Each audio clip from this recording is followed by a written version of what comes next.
Hey, what's up guys? Welcome back to Basics with Babish, where this week we're doing burgers and fries. Do I really have to do like a whole sales pitch? Let's get down to basics.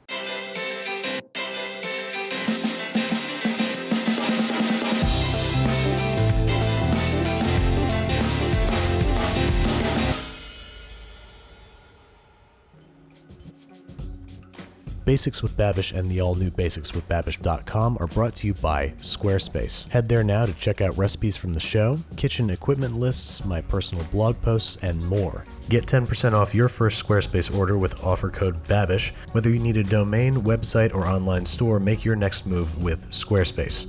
Alright guys, so the first thing we need to do is start the French fry making process. This means peeling and slicing some potatoes. So we're going to start by peeling the potatoes, and then slicing into planks, and then into almost French fry-like shapes. As thick or as thin as you like them, this is only going to change frying time. Then we're immediately dropping these bad boys into some 375-degree Fahrenheit peanut oil. That is my deep frying oil of choice. If you have an allergy to peanuts, try canola or vegetable. You might be saying now, hey, Babish, those fries aren't done. To which I would respond, I know, and that's not my real name. What we're doing is freezing the fries after par frying. This is going to crystallize their interiors and make them extra fluffy after a second fry. While those guys are freezing for at least 4 hours, it's time to address maybe one of the top two most important parts of burger and fries, the burger. I've got my preferred selection of meats here for grinding. I've got short rib, brisket, and sirloin. They're all bringing something different to the table, be it fattiness, minerality, or beefiness. And they're going to come together to make a really flavorful, fatty, beautiful burger. First thing we got to do is get rid of the bone in the short rib. If you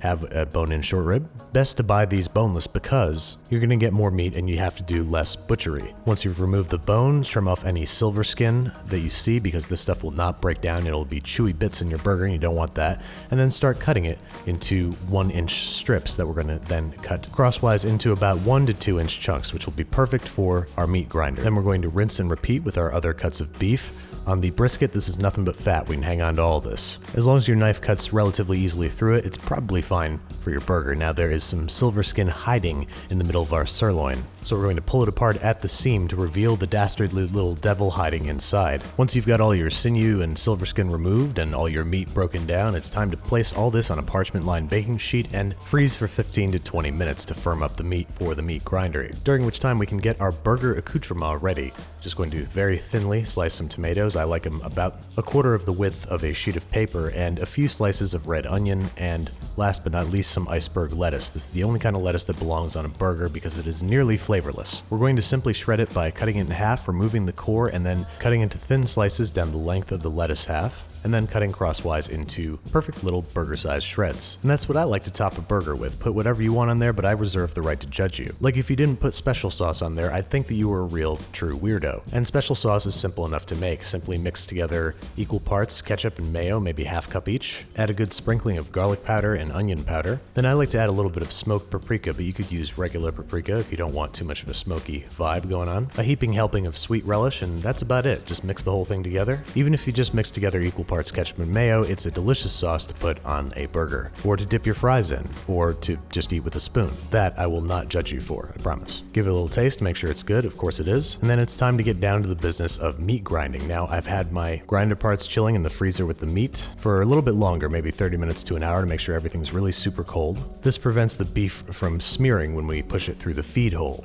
That's what it is called. You can see that our beef is all firmed up after about 20 minutes in the freezer, and avoiding the spinning wheel of death on the bottom of our stand mixer, we're going to start feeding the beef into the grinder. A few pieces at a time, pushing the beef down the tube with whatever included baseball bat or nightstick the grinder came with, and watch the meat cascade gleefully out the medium-sized grind plate, which I think is the best size for ground beef for burgers. Make sure there's no gray stuff coming out, which might indicate that your grinder is grinding metal. Make sure no long string stuff is coming out. That could be sinew, or your beef might not be cold enough. And take a moment to appreciate the beautiful pebbly ground beef that you're able to achieve when you grind your own meat at home. This pebbliness is going to help us create a burger that is less closed textured than one made with store-bought ground beef, which is a little mushy and pasty. So now we're going to start gently pressing these into 4.5 to 5 ounce patties. I'm going for a solid 3rd pounder burger, but make them as thick as you want. It's your house. Once we've got the burgers formed, they can chill out in the fridge while we finish up our fries. We've got the oil reheated to 375 degrees Fahrenheit, and we've got our rock solid fries out the freezer and into the oil. The initial fry was for about 8 minutes. This is going to be from 4 to 6 minutes until we get beautifully browned exteriors and fluffy, light interiors. As soon as you've let these guys drain for 30 seconds to 1 minute, we're going to put them immediately into a bowl and toss them with a healthy sprinkle of kosher salt. Go ahead and taste one to make sure that it's not poison, maybe 2 just to be extra safe, and then these aren't the only things getting salted. Let's move over back to the patties, whom are receiving a generous sprinkling of kosher salt and freshly ground pepper. Do not ever salt your burgers before you form the patties. Please don't ever let me catch you doing this. Now, one of the most important things you guys know that I love to do and that you should do for every burger that you ever make is toast your buns in some butter, please. I'm sorry I'm being so emphatic right now, but these things are important. Get a nice golden toast going on in there, add some vegetable oil to your cast iron skillet, and get that guy ripping hot before adding your beef patty.